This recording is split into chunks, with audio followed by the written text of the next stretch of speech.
نحمده ونصلي على رسوله الكريم أما بعد أعوذ بالله من الشيطان الرجيم بسم الله الرحمن الرحيم وأما من خاف مقام ربه ونهى النفس عن الهوى فإن الجنة هي المأوى. وقال الله تبارك وتعالى في موضع آخر يوم يفر المرء من أخيه وأمه وأبيه وصاحبته وبنيه.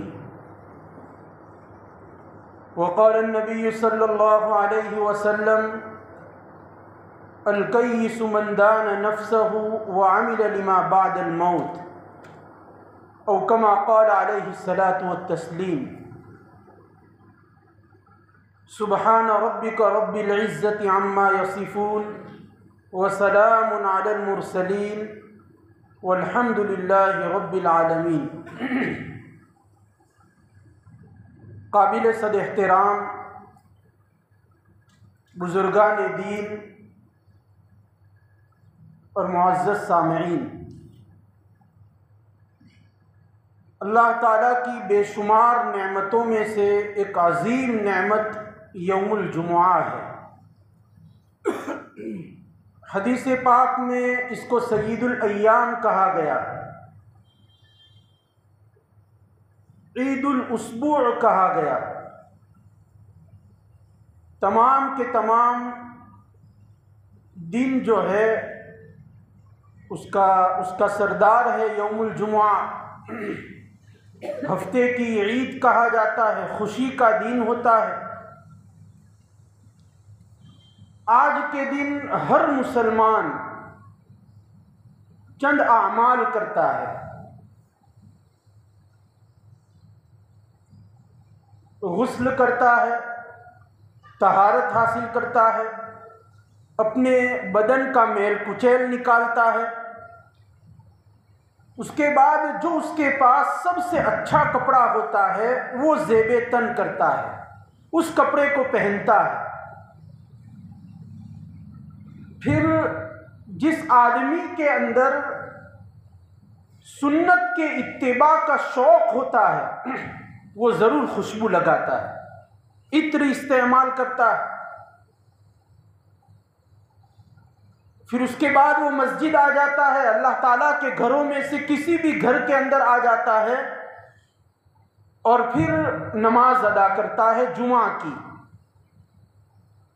جیسا کہ ہم لوگ بھی ابھی یہاں بیٹھے ہوئے ہیں، اللہ تعالیٰ کی توفیق سے ہم لوگ یہاں اپنے گھروں کو چھوڑ کر آ گئے.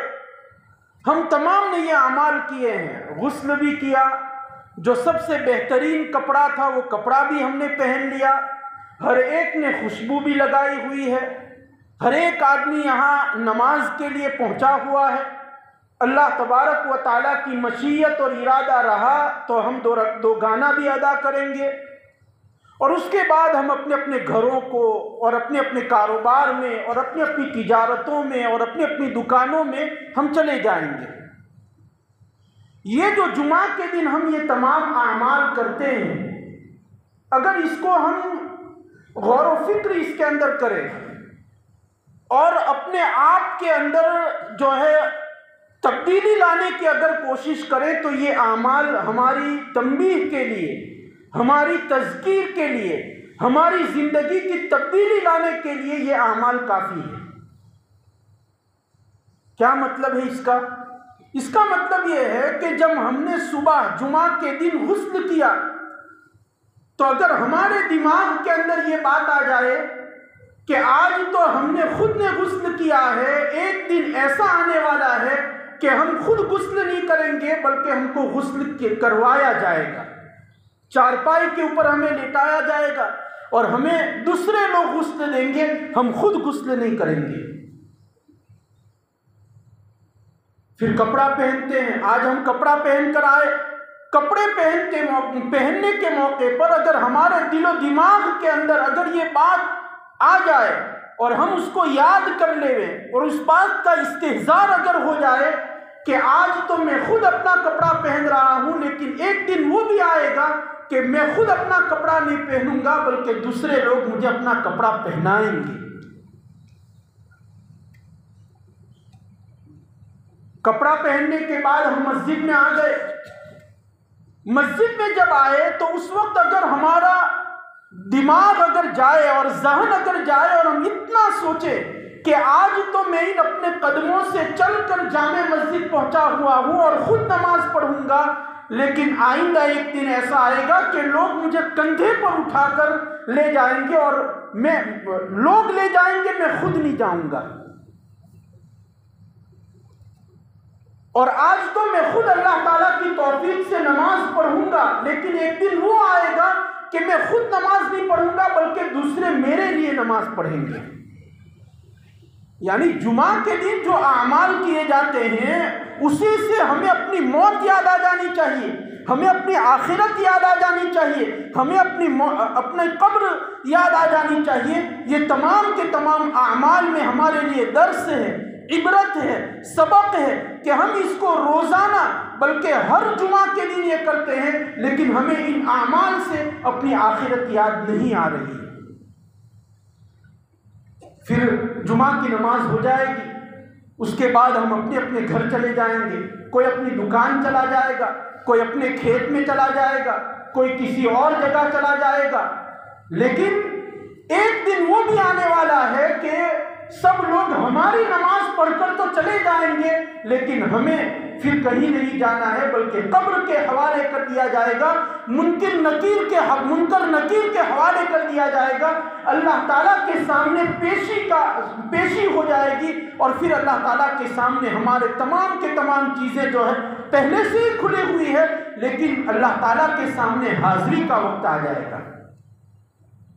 تو اگر کہنے کا مطلب اور مقصد اور خلاصہ یہ ہے کہ جمعہ کے دن ہم جو اعمال کر آئے ہیں ان اعمال کے اندر اگر ہم غور و فکر کریں، سبق اور نتیجہ نکالنے کی اگر ہم کوشش کریں گے تو ہماری موت، ہماری قبر، ہماری آخرت ہم کو فوراً یاد آ جائے اور زندگی کے اندر تبدیلی پیدا ہو جائے۔ لیکن ہم نے آخرت کو، موت کو، قبر کو بہت لائٹلی لیا ہوا ہے، بہت ہلکے میں لے رہے ہیں، اور یہ سوچ ہے ہماری کہ ہوگا، دیکھا جائے گا جو کچھ ہوگا۔ لیکن قبر کا عذاب اور آخرت کا مرحلہ کوئی آسان مرحلہ نہیں ہے، بہت سنگین مرحلہ ہے۔ جناب نبی کریم صلی اللہ علیہ وسلم ڈرتے تھے آخرت سے، قبر سے، عمر بن الخطاب رضی اللہ تعالی عنہ ڈرتے تھے، حضرت ابوبکر صدیق رضی اللہ تعالی عنہ ڈرتے تھے، حضرت فاطمہ الزہرا رضی اللہ تعالی عنہا ڈرتی تھی۔ تو میرا اور آپ کا شمار کیا ہے؟ ایک بڑے محدث گزرے ہیں، بڑے عالم گزرے ہیں، ان کا نام ہے عبداللہ ابن مبارک رضی اللہ تعالی عنہ۔ ایک ہی مجلس میں 40,000 شاگرد ان کے سامنے بیٹھتے تھے، 40,000، 11,000 شاگرد تو 11,000 آدمی تو صرف اس لیے تھے کہ دوسروں تک آواز پہنچانے کے لیے، جیسا ابھی مائک ہے وہ دوسروں تک آواز پہنچا رہا ہے، تو اس زمانے میں یہ سسٹم تو تھی نہیں، تو آدمی مقرر کیے تھے کہ یہ آدمی سنے گا، وہ اپنے آگے پہنچائے گا، وہ سنے گا تو وہ اپنے آگے پہنچائے گا۔ 11,000 آدمی تو صرف اسی کام کے لیے تھے کہ اپنے استاد کی سنی ہوئی بات کو آگے پہنچائے۔ کیا منظر ہوتا ہوگا؟ 40,000 شاگرد جب ان کا، اور یہ ایسی شخصیت ہے عبداللہ ابن مبارک کہ تمام مسلکوں کے آدمیوں اور تمام کے تمام مسلکوں کو ماننے والوں کے درمیان یہ قابل احترام ہے۔ سب ان کی شخصیت کو تسلیم کرتے ہیں، سب کے دلوں کے اندر ان کی محبت ہے اور سب کے دلوں کے اندر ان کی عظمت ہے۔ اتنا بڑا آدمی 6 مہینے جہاد کے اندر جاتے تھے میدان کارزار میں، اور 6 مہینے درس و تدریس کے اندر حدیث پہنچانے میں، حدیث سنانے میں اپنی درسگاہ کے اندر جاتے تھے۔ لیکن جب موت کا وقت آیا ہے، کتابوں میں لکھا ہوا ہے کہ جب ان کو پتہ چل گیا کہ بس آخری سانسیں ہیں اور اب جو ہے میری روح نکلنے والی ہے، تو انہوں نے اپنے شاگردوں کو اور اپنے اولاد کو یہ کہا کہ مجھے زمین کے اوپر لٹا دیا جائے۔ شاگرد تعجب کرنے لگے کہ اپنے استاد کو زمین پر کیسے لٹا دے، جنازے میں رکھے ہوئے ہیں، ان کو اوپر رکھنا ہے، چاہے موت کے عالم میں ہے، ان کی روح ابھی نکل جائے گی، لیکن نیچے کیسے رکھ دیا جائے۔ اولاد نے بھی اور بیٹوں نے بھی منع کر دیا کہ بھئی ہم آپ کے بدن کو زمین کے اوپر کیسے رکھیں، لیکن عبداللہ ابن مبارک نے کہا کہ نہیں، رکھ دو میری ذات کو اور میرے جسم کو زمین کے اوپر رکھ دو۔ ان کی بات کو مان لیا گیا، اور جب زمین پر رکھا گیا تو انہوں نے کیا کیا کہ اپنے گال کو اور اپنی پیشانی کو زمین کے اندر، غبار کے اندر، دھول کے اندر رگڑا اور اپنی داڑھی پکڑی اور داڑھی پکڑ کر کہا کہ اے اللہ تو عبداللہ کی مغفرت فرما، عبداللہ کے بڑھاپے کے اوپر رحم کھا جا، اور یہ جو سکرات کا عالم ہے اور یہ جو قبر کا منظر ہے اور یہ آخرت کا جو مرحلہ ہے اس کو آسان کر دے۔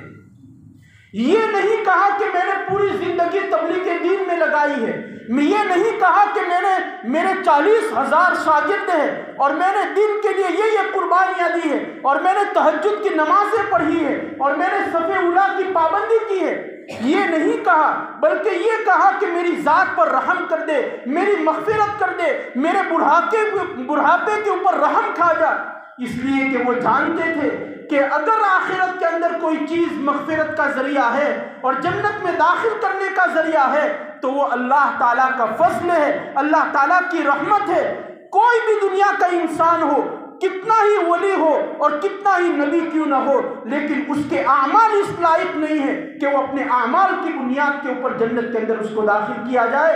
سچ کہا ہے جناب نبی کریم صلی اللہ علیہ وسلم نے کہ ایک بھی آدمی ایسا نہیں ہے کہ جس کے عمل اس قابل ہوں گے کہ اس کے عمل کی بنیاد پر اللہ تبارک و تعالیٰ اس کو جنت کے اندر داخل کر دے۔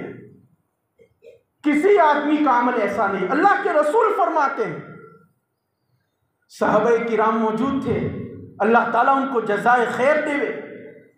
اللہ کے رسول نے جب یہ کہا تو انہوں نے سوال کیا، حضرت ابو بکر نے، حضرت عمر بن الخطاب نے، کہ اللہ کے رسول آپ یہ جو کہہ رہے ہیں کہ کسی بھی آدمی کا عمل اس لائق نہیں ہے کہ اس کی بنیاد پر اس کی مغفرت کر دی جائے اور اس کے اعمال کی بنیاد پر اس کو جنت میں داخل کیا جائے، ایسا کوئی آدمی نہیں ہے۔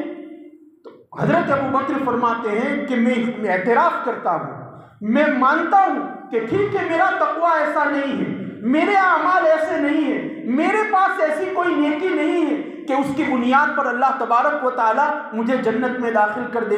حضرت عمر بن الخطاب کہہ رہے ہیں کہ ٹھیک ہے میرا کوئی جو ہے وہ اچھا کام ایسا نہیں ہے کہ مجھے جنت میں داخل کر دے، لیکن اللہ کے رسول آپ کی زندگی، آپ کی بندگی، آپ کے اخلاق، آپ کی عبادات، آپ کی شب گزاری، آپ کی تہجد کی نمازیں، آپ کی تبلیغ دین کے لیے اپنے آپ کو کھپانا اور اپنے آپ کو جو ہے وہ کفار کے سامنے ڈال دینا کہ کسی طریقے سے یہ لوگ اسلام قبول کر لیں، کیا آپ کے عمل بھی آپ کو جنت میں نہیں پہنچائیں گے؟ قربان جائیے جناب نبی کریم صلی اللہ علیہ وسلم کی ذات گرامی پر۔ ان سامنے والے لوگوں کے لیے تو ایک مرتبہ کہا تھا کہ کسی انسان کا عمل اس کو جنت کے اندر نہیں پہنچائے گا، لیکن اپنے لیے 3 مرتبہ کہا کہ ولا انا ولا انا ولا انا الا ان تغمدی اللہ برحمتہ، کہ ہاں مجھے بھی میرا عمل جنت میں نہیں پہنچائے گا، مجھے بھی نہیں پہنچائے گا، مجھے بھی نہیں پہنچائے گا، مگر یہ کہ اللہ تعالیٰ مجھے اپنی رحمت کے اندر ڈھانپ لے۔ سید الاولین والآخرین، تاجدار مدینہ، رحمت دو عالم، جن کے لیے پوری کائنات سجائی گئی، حدیث پاک میں آتا ہے لولاک لما خلقت الافلاک، کہ اگر محمد صلی اللہ علیہ وسلم، اگر آپ کو پیدا کرنا اگر مقصد نہ ہوتا تو یہ چاند اور سورج، یہ آفتاب و مہتاب، یہ زمین و آسمان، یہ شجر و حجر، کسی چیز کی ضرورت نہیں تھی، لیکن چونکہ آپ کو دنیا میں بھیجنا جو ہے وہ ہم نے ارادہ اور فیصلہ کر لیا تھا، اس لیے کائنات بنائی گئی ہے، اور تمام کے تمام لوگوں کے نبی ہے، حضرت آدم علیہ السلام سے لے کر یہ تا صبح قیامت جتنے لوگ آنے والے ہیں سب کے آپ سردار ہیں، لیکن کیا کہہ رہے ہیں کہ میرا عمل بھی اس قابل نہیں ہے کہ مجھے جنت میں پہنچا دے۔ لیکن ہمارا حال کیا ہے؟ ہم نے تو چند معمولی عبادات کر لی، چند معمولی کام کر لیے، تو ہم نے تو یہ سمجھ لیا کہ بھائی جنت ہمارے لیے بک ہو چکی ہے۔ سوچنے کا مقام ہے۔ عمر بن الخطاب رضی اللہ تعالیٰ عنہ شہید کیا گیا، فجر کی نماز میں مصلی کے اوپر ان کو شہید کیا گیا، تیروں کے وار ان کے جو ہے سینے کے اوپر اور پیٹ کے اوپر کیے گئے، خون بہہ رہا تھا۔ ان کو اندازہ ہو گیا کہ اب وقت آ چکا ہے، چند سانسیں میری باقی ہیں۔ حضرت عائشہ رضی اللہ تعالیٰ عنہ حضرت اپنے بیٹے حضرت عبداللہ ابن عمر رضی اللہ تعالیٰ عنہ کی گود میں ان کا سر رکھا ہوا ہے، اور اپنے بیٹے کو کہتے ہیں کہ بیٹے میرا سر زمین کے اوپر رکھ دے۔ حضرت عبداللہ ابن عمر بیٹے نے کہا کہ والد صاحب پوری زندگی میں نے آپ کا کہ حکم جو ہے ایسا نہیں ہے کہ میں نے جو ہے وہ منع کر دیا ہو اور آپ کی اطاعت و فرما برداری نہ کی ہو، اور یہ موت کے آخری وقت کے اندر آپ مجھے کہہ رہے ہیں کہ میرا سر زمین کے اوپر رکھ دے، میں آپ کی بات نہیں مانوں گا۔ چاہے میں نے پوری زندگی بات مانی، لیکن یہ بات میں آپ کی ماننے کے لیے تیار نہیں ہوں۔ حضرت عمر بن الخطاب رضی اللہ تعالیٰ عنہ نے فرمایا کہ اے بیٹے، اگر یہ سر جنت میں جانے والا ہے تو تو اس کو زمین پر رکھ دے، اس لیے کہ تیری گود سے زیادہ بہتر تکیہ اس کو جنت میں ملے گا، اور اگر یہ سر اگر جہنمی ہے تو جتنا جلدی ہو سکے جہنمی آدمی کا سر اپنی گود سے نیچے رکھ دے، اس لیے کہ وہ جہنمی آدمی ہے۔ عمر بن الخطاب رضی اللہ تعالیٰ عنہ جس کے بارے میں اللہ کے رسول نے فرمایا کہ اگر کوئی نبی ہوتا لو کان بعدی نبیا لکان عمر، کہ اگر کوئی میرے بعد نبی بننے والا ہوتا تو عمر بن الخطاب ہوتے، اور جن کے مطابق قرآن مجید کی آیات نازل ہوئی ہے وہ آدمی یہ کہہ رہا ہے کہ میں جنتی ہوں یا جہنمی ہوں، مجھے کچھ پتہ نہیں ہے، میرے اعمال ایسے نہیں ہیں، تو وہ لوگ اس طرح کی فکر کر رہے ہیں، اور میں اور آپ اپنا تجزیہ کر لیجئے۔ اپنی بخشش کی فکر، اپنی مغفرت کی فکر۔ حضرت عمر حضرت عائشہ رضی اللہ تعالیٰ عنہ کے پاس گئے اور کہا کہ امی جان، آپ امیر المؤمنین، آپ امہات المؤمنین میں سے ہیں، اللہ کے رسول کی کمرے میں آپ رہتی تھی، آپ اللہ کے رسول کی زوجہ ہے، اللہ تعالیٰ نے آپ کو متقیہ زاہدہ بنایا ہوا ہے، آپ عالمہ ہیں، میرے لیے ایک دعا کر دیجئے، میرے لیے مغفرت کی دعا کر دیجئے۔ ادھر سے حضرت عائشہ فرماتی ہے کہ ٹھیک ہے، آپ امیر المؤمنین ہیں اور آپ جو ہے وہ بحیثیت امتی ہونے کے میرے بیٹے ہیں، اس لیے کہ میں ام المؤمنین ہوں، ان دونوں رشتوں کی میں لاج رکھتی ہوں اور پوری زندگی آپ کے لیے دعائیں مغفرت کرتی رہوں گی۔ لیکن ساتھ میں کیا کہا؟ پردے کے پیچھے مائیں سن رہی ہے، بہنیں سن رہی ہے، وہ بھی اس کو اپنے پلے باندھ لے۔ حضرت عائشہ اللہ کے رسول کی بیوی ہے، لیکن حضرت عمر بن الخطاب سے کہتی ہے کہ آپ بھی میرے لیے مغفرت کی دعا کر لیجئے۔ اللہ کے رسول کی زندگی ان کے سامنے ہے، اللہ کے رسول کے ساتھ انہوں نے عبادات کی ہے، اللہ کے رسول کے ساتھ انہوں نے جہاد کیا ہے، اللہ کے رسول کے ساتھ انہوں نے اخلاق کو سیکھا ہے، اور تمام کے تمام عبادتیں ان کے پاس، ان کا اعمال نامہ تو بھرا ہوا تھا، ان کے اعمال کی جھولی تو بالکل پر تھی، لیکن وہی ہے کہ بھئی آخرت کا خوف ہے، اپنے قبر کا جو ہے وہ اندیشہ ہے، اپنی موت کا استحضار ہے۔ قبر کوئی معمولی جگہ نہیں، ہم نے بہت اس کو لائٹلی لیا ہوا ہے، ہم سمجھتے ہی نہیں ہیں، ہمیں تو یہی ہے کہ اسی زندگی کا جینا جینا ہے اور یہی کا مرنا مرنا ہے۔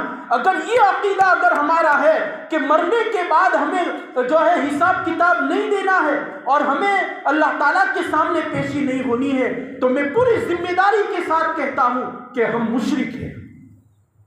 مشرک کافر، اس کا عقیدہ یہی ہے کہ مرنے کے بعد ہمیں دوبارہ زندہ نہیں کیا جائے گا اور ہمیں اللہ تعالیٰ کے سامنے حساب کتاب نہیں دینا ہے، اور ہمیں جو ہے بعض بادل موت کا وہ انکار کرتے ہیں، مرنے کے بعد دوبارہ زندہ ہونے کا وہ انکار کرتے ہیں۔ ہم میں سے بعض لوگ یہ کہہ رہے ہوں گے، ابھی سوچ رہے ہوں گے کہ ہم نے تو کبھی، ہمارا تو یہ اعتقاد نہیں، لیکن زبان سے چاہے ہم یہ بات نہ کہیں، لیکن ہماری زندگی گزارنے کا جو طریقہ ہے یہ بتلا رہا ہے کہ ہمارا یہی حال ہے۔ زبان قال سے، زبان کے ذریعے ہم نہیں کہہ رہے، لیکن زبان حال سے زندگی گزارنے کا جو ہمارا طریقہ ہے وہ یہی ہے کہ ہم گویا یہی سمجھ رہے کہ اسی زندگی کا جینا جینا ہے اور یہی کا مرنا مرنا ہے۔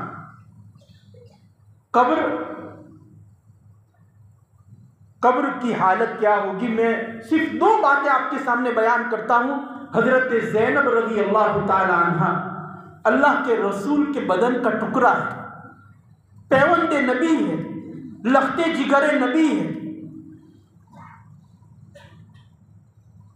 کافر کے نکاح میں تھی، بے شمار قربانیاں دی اسلام کے لیے، اپنے نبی کے دین کے لیے بے شمار قربانیاں دی، ناقابل گوار پریشانیوں کو انہوں نے برداشت کیا، برداشت نہیں کر سکتی تھی پھر بھی برداشت کیا۔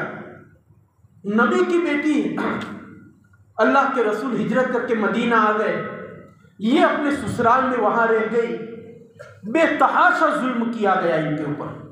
حضرت زینب رضی اللہ تعالی عنہ بے تحاشا ظلم ان کے اوپر کیا گیا، لیکن کسی طریقے سے وہ اپنے سسرال سے نکلنے کا انہوں نے راستہ پا لیا، موقع ہاتھ آ گیا تو وہ مکہ سے مدینہ اپنے باپ کے پاس محمد صلی اللہ علیہ وسلم کے پاس آنے کے لیے نکل گئی۔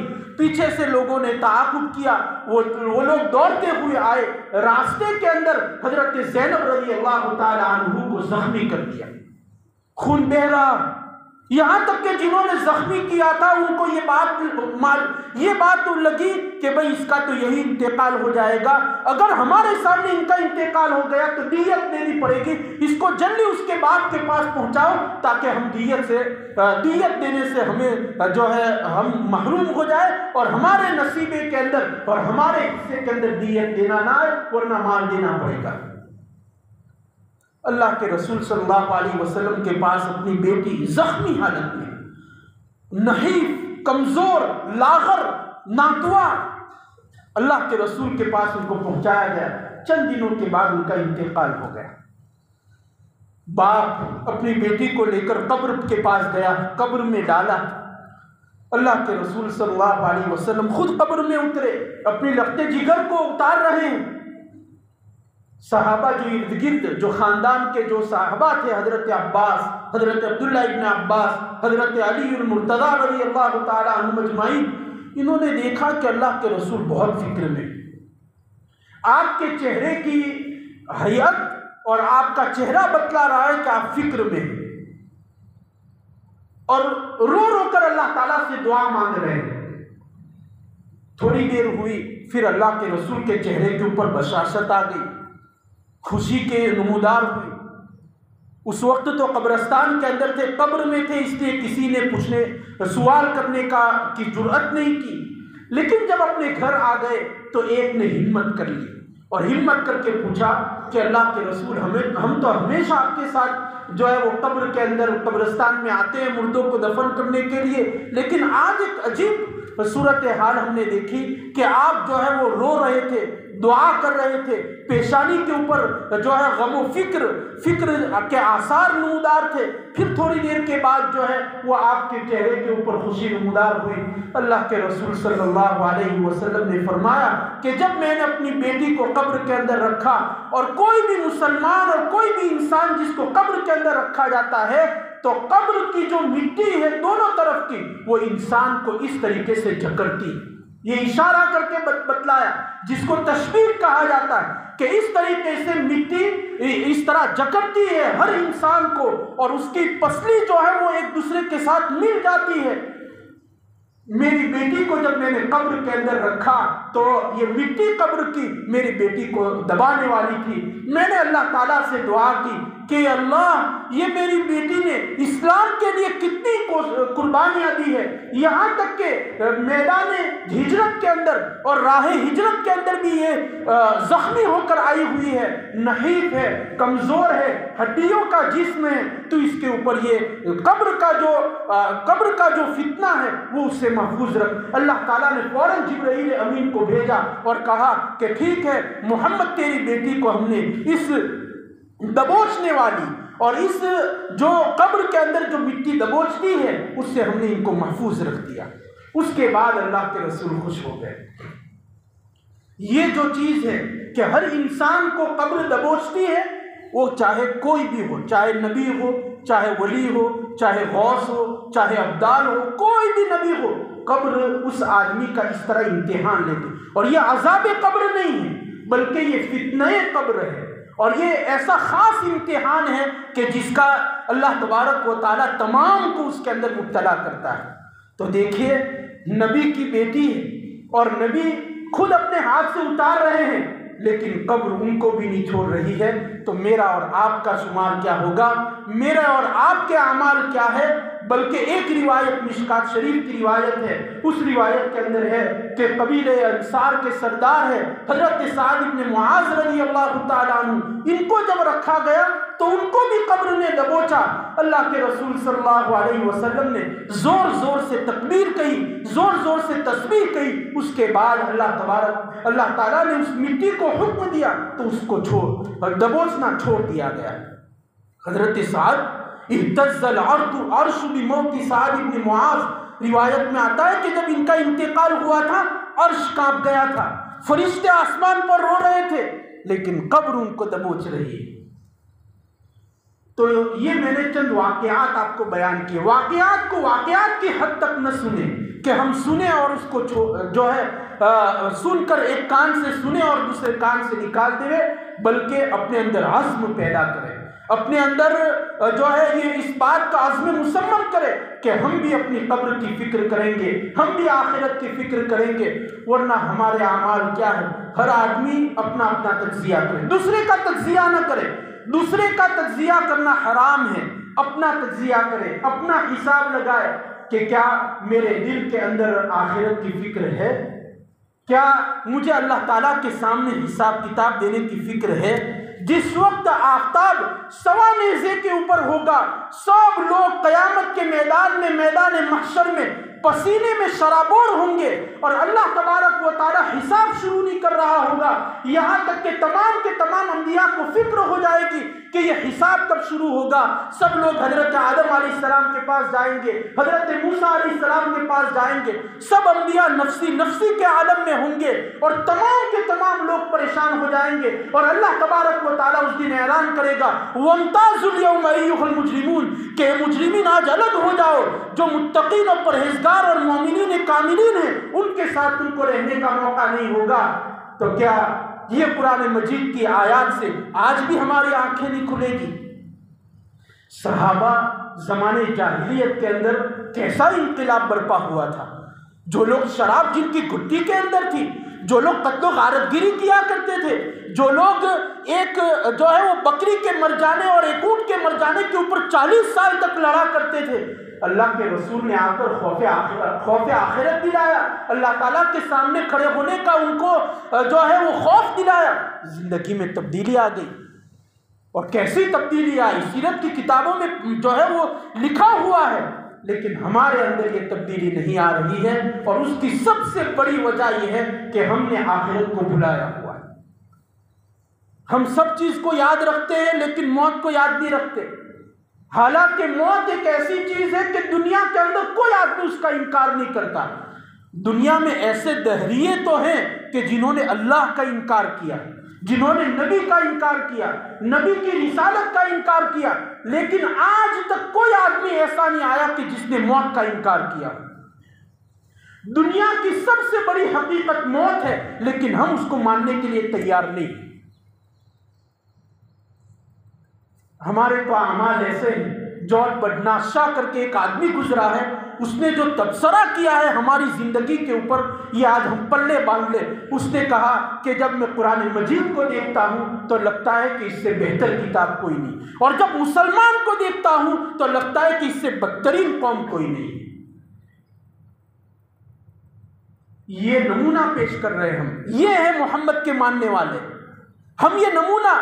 حالانکہ ہمیں تو کنتم خیر امت اخرجت للناس کہ ہمیں تو اللہ تعالیٰ نے دوسروں کے لیے بنایا تھا، لیکن آج ہم دوسروں کو یہ میسج پہنچا رہے ہیں کہ وہ یہ کہہ رہے ہیں کہ سب سے بدترین قوم اگر کوئی ہوگی تو مسلمان ہے. اور صحیح حسد، کینہ، کپٹ، زنا، چوری اور جتنے بھی گناہ کبیرہ ہیں، الزامات لگانا، تہمت لگانا، کسی کی عزت کے ساتھ کھیلنا، کسی کی جو ہے مال پر ناجائز قبضہ کر لینا، یہ سب ہمارے معاشرے کا حصہ ہے، سب ہمارے معاشرے کا حصہ ہے۔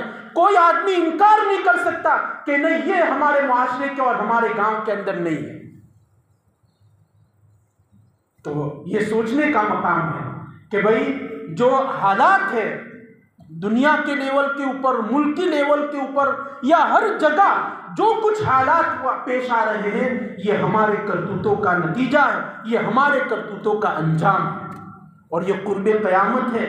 معمولی مت سمجھنا اس زمانے کو، یہ کوئی نارمل ایام نہیں ہے، بلکہ قیامت کی علامات پائی جا رہی ہے۔ بے شمار علامات جو اللہ کے رسول نے بیان کی ہے احادیث میں، سب پائی جا رہی ہے۔ تقارب الزمان، اللہ کے رسول نے فرمایا کہ آخری زمانہ ایسا آئے گا کہ اس وقت کے اندر سے برکت نکل جائے گی۔ دیکھیے گزشتہ سال جو ہے وہ لاک ڈاؤن لگا تھا، اور اب رمضان آ گیا، کتنا جلدی وقت جا رہا ہے، وقت میں برکت نہیں ہے۔ اللہ کے رسول صلی اللہ علیہ وسلم نے دوسری حدیث میں بیان کیا کہ آخری زمانہ ایسا آئے گا کہ دین پر چلنا بہت مشکل ہو جائے گا۔ دین پر چلنا مشکل ہے کہ نہیں؟ راہ چلتے آدمیوں کو، مسلمان کو مارا جا رہا ہے، کلمات کفریہ بولنے پر مجبور کیا جا رہا ہے کہ بولنا ہی پڑے گا، اگر نہیں بولنا ہے تو تمہیں یہاں رہنے کا کوئی حق نہیں۔ اسلام کے احکامات کے اوپر عمل کرنا کتنا دشوار ہے۔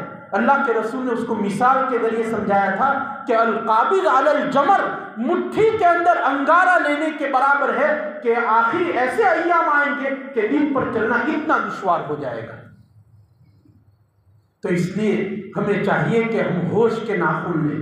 معمولی ایام نہیں ہے، معمولی ایام نہیں ہے، بلکہ یہ قرب قیامت کے ایام ہیں، اور بہت ہی جلد، اس لیے کہ ہو سکتا ہے، حدیث پاک میں آیا ہے کہ دجال آئے گا، دجال آئے گا۔ تو آپ یہ انتظار نہ کریں کہ بھائی دجال آئے گا، جب آئے گا، دجال یہ دجل سے بنا ہوا ہے۔